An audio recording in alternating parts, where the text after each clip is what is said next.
përkras më të fortë se sa Britaninë e Madhe, por edhe Kosova nuk ka përkras më të fortë se Britaninë e Madhe, në kohën që Shtetet Bashkuara të Amerikës po largojnë interesin dhe syt nga Ballkani dhe Evropa. Unë doja që t'ju pyesja në vazhdim se çfarë plani kanë autoritetet britanike për shqiptarët që jetojnë në Mbretërinë e Bashkuar. Faktikisht në vitin 2022, kur ishte dhe vazhdon të jetë edhe sot kryeministër zoti Edi Rama, pam një numër të jashtëzakonshëm qytetarë shqiptar, mbi 14.500 që erdhen me gomone drejt Britanisë nga brigjet e Francës, dhe ishte totalisht një gjë e papranueshme për Shqipërinë 34 vite pas rënies së komunizmit. Ajo e gjeti qeverinë britanike të papërgatitur dhe kishim atë përgjigje që ne të gjithë kemi shtjelluar dhe mediat e kanë pasqyruar shumë qartë, por me ardhjen në pushtet të qeverisë laboriste dhe kryeministit Starmer, tensionet ndëretnike do thosha janë ulur në maksimum dhe qeveria britanike njeh dhe zbaton të gjitha ligjet britanike dhe konventat ndërkombëtare. Në këtë kontekst, besoj që qeveria do të veprojë në bazë të gjitha marrëdhënieve dhe marrëveshjeve ndërkombëtare, ndryshe nga qeveria më parshme, por për sa i përket qytetarëve shqiptar, është vendosur me ligj që Shqipëria dezignohet si një vend i sigurt dhe pjesa dërmuese e kërkesave për azil refuzohen dhe politika e emigracionit ndaj Shqipërisë nuk do të njohë zbutje, përndryshe do të kemi një numër ligjes që janë prezantuar në parlament dhe do të marrin jetë në javët dhe muajt në vazhdim, që do të kenë një kufizim të jashtëzakonshëm të drejtave të emigrantëve që vinë në mënyrë të paligjshme. Një ndër këto ishte edhe vendimi i datës 10 shkurt i qeverisë britanike se çdo person që ka ardhur ndonjëherë në mënyrë ilegale në Britani, pavarësisht se ka leje të përhershme qëndrimi këtu, nuk do të munden asnjëherë të bëhen qytetar britanik dhe të marrin shtetësinë britanike. Janë edhe veprime të tjera që qeveria i ka depozituar në parlament dhe që janë në maksimum kufizuese për të drejtat e emigrantëve. Dhe qeveria britanike ka bërë qartë që ajo do kufizimin e numrit të emigrantëve që vinë në Britani në mënyrë paligjshme, por ashtu do edhe kufizimin e emigrantëve që vinë në mënyrë të ligjshme në Britani, duke parë situatën në cilën ndodhet politika aktuale dhe progresin që ka marrë partia ekstremit të djathtë e Nigel Farage. Një nga çështjet që u adresuan takimin mes dy kryeministrave nga ana e kryeministrit të Shqipërisë Edi Rama ishte çështja e shtetasve shqiptar që janë në Mbretërinë e Bashkuar, por me të njohur pra si shtetas të Kosovës, me dokumenta të Kosovës. Tani si avokat, të lutem nëse mundesh të ma sqarosh pak këtë shkurtimisht. Shumë qytetarë. Dhe si zgjidhet, pra si është kërkuar që të zgjidhet një gjë e tillë? Faktikisht kjo çështje ka marrë zgjidhje në mënyrë ligjore. Një numër i madh qytetarë shqiptar gjatë luftës së Kosovës erdhën në Britani duke pretenduar se janë refugjat nga Kosova dhe po largoheshin luftës në atë kohë dhe bombardimeve të ish-presidentit Slobodan Milošević dhe kërkuan azil dhe duke parë se ishin pranuar si qytetarë nga Kosova, morën lejen të përhershme qëndrimi dhe u bën shtetas britanit në identitet falso, në identitet si të Kosovës, por në fakt ishin qytetarë nga Shqipëria. Problemi i heqjes së shtetësisë për këta persona që kanë mështruar që janë nga Kosova ka filluar që nga 2007, kur qytetarë shqiptar që ishin bërë shtetas britanik aplikonin pranë ambasadës për të sjellë bashkëshortet e tyre, prindërit e tyre dhe autoritetet e ambasadës britanike panë qase certifikata lindjes së Shqipërisë një anë, pasaporta britanike në anë tjetër ishte totalisht një mashtrim. Dhe kjo pastaj i dha një rrugë, një procesi ligjor të gjatë, të cilin unë e kam përfaqësuar personalisht, personalisht nga gjykata e lartë deri në gjykatën supreme, dhe me 17 dhjetor të vitit 2017, gjykata supreme ka vendosur që të gjitha ata persona të cilët kanë mashtruar si qytetarë e Kosovës, qeveria britanike duhet të ketë një proces të qartë se kush duhet të heqë shtetësia dhe kuj not. Pra, kuj jo, Prandaj në Britani ka një ligj shumë të qartë dhe një politikë të qartë të Home Office, Ministrisë së Brendshme, se kush nga ata që ka mashtruar do të përfundoj me heqje shtetësisë dhe kush nga ata do ta mbajë shtetësinë britanike. Më thënë ka një ligj të qartë, nuk është merit e kryeministrit të Shqipërisë që sot mas kaq vitesh, do të thosha 7-18 vite që ky proces vazhdon, të thotë që të ndryshoni identitetin e atyre shqiptarë që kanë mashtruar se janë nga Kosova, por janë në fakt nga Shqipëria. Kjo faktikisht është një dimension që dy qeveri mund të krijojnë arrinjë marrëveshje, por do të ishte një precedent shumë i rrezikshëm për shumë kombësi të tjera që mund të ketë bërë një vepër të tillë po ashtu, dhe qeveria britanike imagjino çfarë presioni të fortë mediatik do të kishte për ta bënë një gjë të tillë. Procesi faktikisht thjesht ligjor dhe zgjidhet në mënyrë ligjore dhe precedentet, instrumentet ligjore janë në vend për çdo shqiptar i cili përballet me një fenomen të tillë ose me një letër nga Ministria e Brendshme që do t'i heqin shtetësinë britanike. Procedurat e qeverisë britanike janë shumë të qarta dhe nuk ka vend për ekuivok. Nëse një shtetasi të tillë i cili është deklaruar si i Kosovës dhe rrjedhimisht ka dhe atë dokumentat të Kosovës i hiqet në shtetësia britanike, kjo nënkupton automatikisht kthimin në Shqipëri, deportimin, apo futje në procedura të marrjes shtetësisë britanike nga fillimi, po them? Procesi është i tillë që qeveria ka caktuar disa kategori njerëz se kush mund ta humbë shtetësinë britanike. Ata persona që kanë marrë shtetësinë nga viti 2003 deri në 2006, kur qeveria laboriste në atë kohë Tony Blair ishte në pushtet, domethënë dha një amnesti dhe tha të gjitha familjarët kado që ishin nuk do të mund të deportohesh në vendet e veta dhe morën leje të përhershme qëndrimi në atë kohë dhe gjithë janë bërë British. Ata fëmijë që kanë qenë nërmosh, fëmijët e tyre asnjë nuk do ta humbin shtetësinë britanike, por do të kthejnë identitetin nga Kosova Shqipërisë. Gjithë ata familje që kanë marrë me shtetësinë me amnestinë familjare të këtyre viteve nuk do ta humbin shtetësinë britanike. Ata persona që kanë përfituar statusin e refugjatit në kohën që kanë ardhur, duke thënë drejt për drejt si me refugjat nga Kosova dhe na kërcënohet jeta në Kosovë, dhe kanë marrë shtetësinë, atyre ata janë subjekt i heqjes shtetësisë britanike.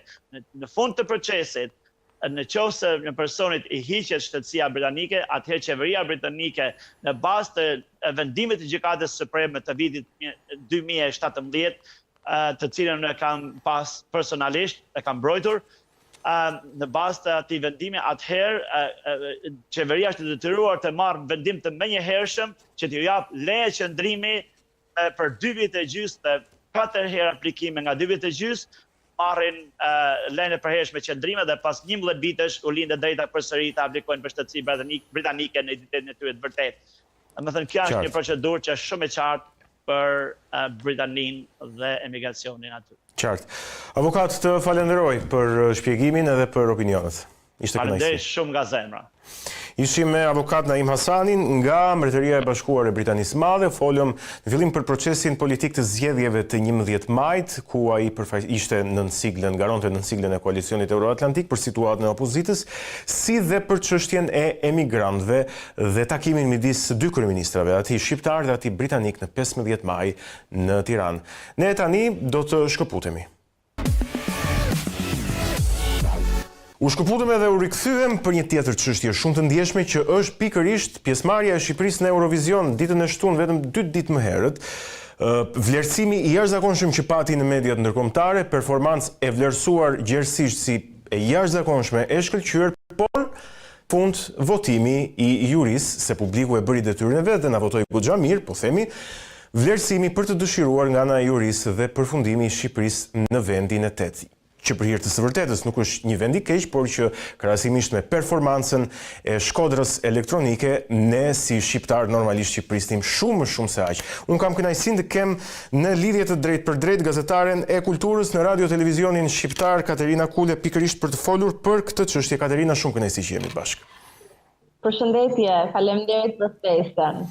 Tani, për ta nisur dhe për të mos të marrë dhe ty shumë kohë, çfarë bëri kaq të veçantë dhe të bukur performancën e Shkodrës elektronike në Eurovision?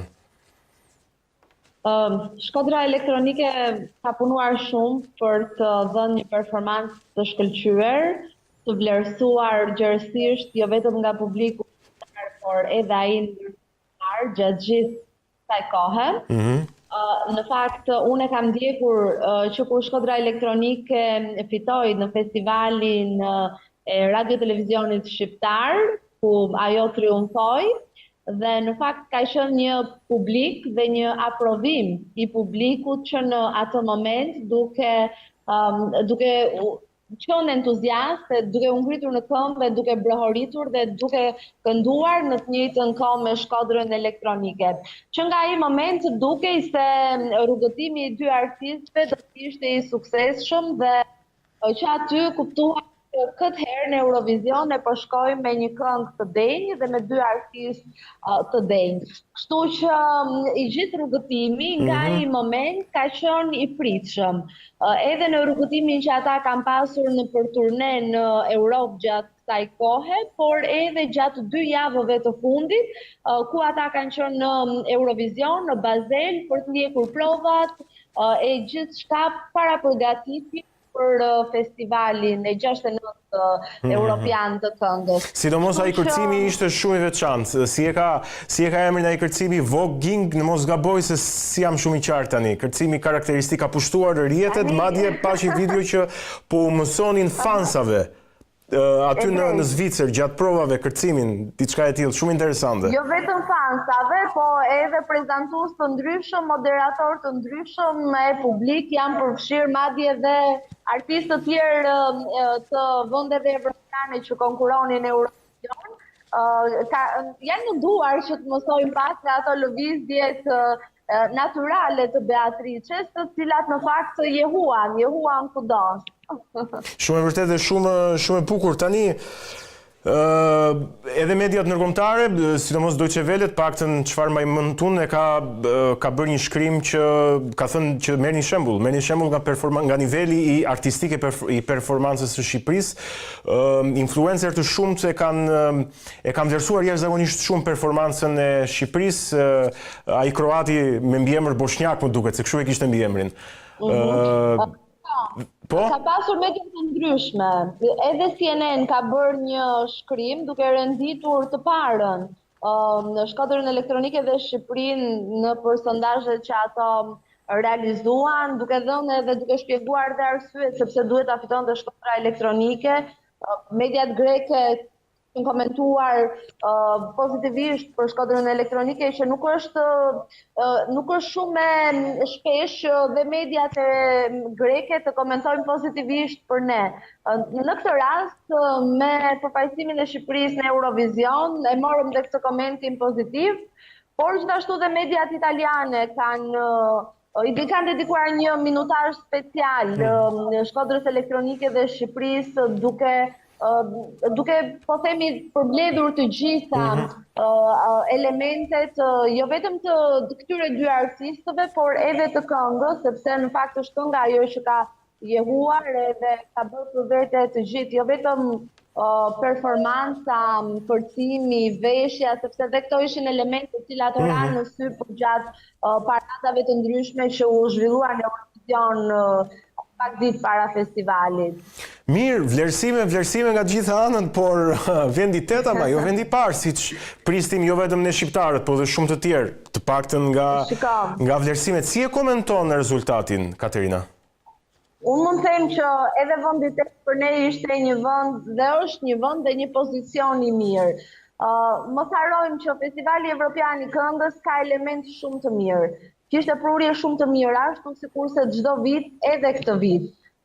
Megjithse morëm vetëm 40 e pak pikë nga juria, mos që vlerësimin e publikut e kishim deri në fund, duke qenë një nga shtetet më të vlerësuara me 173 pikë nga publiku. Kështu që është një luftë e egër atje, është një garë e fortë, edhe ne jemi në 10-ën më të mirë. Mos harrojmë që vende si Spanja, si United Kingdom apo dhe vende të tjera të mëdha mbetën pa u futur në 10-ën më të mirë, kështu që ne duhet ndihemi me fat, duhet ndihemi krenar për përfaqësimin tonë, edhe sigurisht që ne prisim fitoren, prisim një mirë, por edhe vendi tetë është një vend i keq. Përkundrazi, jemi të jetën më të mirë. E di çfarë më kanë thënë njerëz të ndryshëm që ishte shumë e thjeshtë, po mua s'më kishte vajt mendja. Sa i takon vlerësimit publikut, thjesht kanë votuar emigrantët shqiptarë, më kanë thënë. Meqense ne kemi shumë emigracion, edhe kemi shumë diasporë dhe thjesht kanë votuar për Shqipërinë. Apo nuk qëndron kjo. Edhe ata kanë votuar, sepse është bërë dhe një për shembull, po të shikosh pikët maksimale i ka dhënë Greqia, mos gaboj 12 pikë të publikut, domethënë ndoshta gjithë emigrantët shqiptarë në Greqi. Po mirë, ne prisim në fakt edhe vendet të shenjtë na votoni, megjithatë teatri që ne jemi mësuar. Gjithsesi, unë mendoj që e morëm vlerësimin e publikut, dhe sigurisht që kanë qenë edhe shqiptarët që jetojnë në diasporë. Mos harrojmë që ka pasur dhe fansa të tjera në Shkodra elektronike. Ata janë një grup artistësh të cilët prej vitesh jetojnë në Itali, kështu që kanë atje fansat e tyre dhe sigurisht fansat të tjerë të cilët i kanë krijuar gjatë kësaj periudhe që ata janë njohur apo gjatë ruleut të tyre. Ata janë artistë të cilët marrjen e tyre në festivalet me këngës ishte thjesht për të njohur me njerëzit, por në edhe për ata shumë wow, dhe madje me 20 maj ata do të sjellin për fansat e tyre dhe albumin e parë. Albumin e parë me disa këngë. Ky që nga lajm shumë i bukur. Po, kështu që ata për ta karriera vetëm sapo ka nisur, edhe gjërat e bukura e gjithçka tjetër që ka të bëjë me karrierën sa po ka nisur. Nuk e di se do të thoja që se kishim menduar që emigrimi masiv ka dhe një të mirë, që shkojnë shumë shqiptarë jashtë edhe mund të votojnë kur konkurrojmë në kompeticionet ndërkombëtare. Megjithatë përtej kësaj, a u përfshivet i Katerina vetë në polemikat që ngjalli vendimi për Shqipërinë? Polemikat e brendshme, po them. Artistë ndryshme, media të ndryshme, shprehen indinjat, patën reagime publike, nuk e di ti u përfshive dhe si tu duke gjithë kjo? Është e pasmangshme kur je pjesë dhe kur je aty brenda, megjithatë janë pak realiste dhe ftohtë, duke menduar edhe duke parë të gjitha këngët e duke ndjekur të gjitha vendet e tjera që realisht ka qenë një vit i cili ka pasur prurje shumë të mira. Edhe kënga fituese austriake është një këngë pa diskutim shumë e bukur dhe artisti ishte pjesë edhe e operas të Vjenës, kështu që ishte një artist që nuk mund të thua që nuk e meritonte finalen, apo Izraeli i cili kishte një këngë po ashtu shumë të bukur dhe një performancë e cila i bëri për vete të gjithë, apo Franca.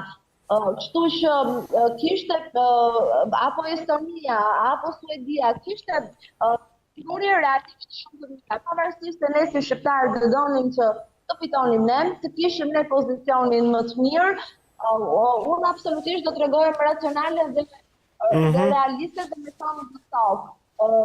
Sigurisht që votat e tyre të publikut apo të jurisë janë vëndet dhe janë vëndet të cilat kanë më shumë popullsi. Edhe pse ne kishim mbështetja atyre tregoi që ishte më e madhe. Po mirë, domethënë duhet edhe një çik se përshtypja që un kam pas, po jo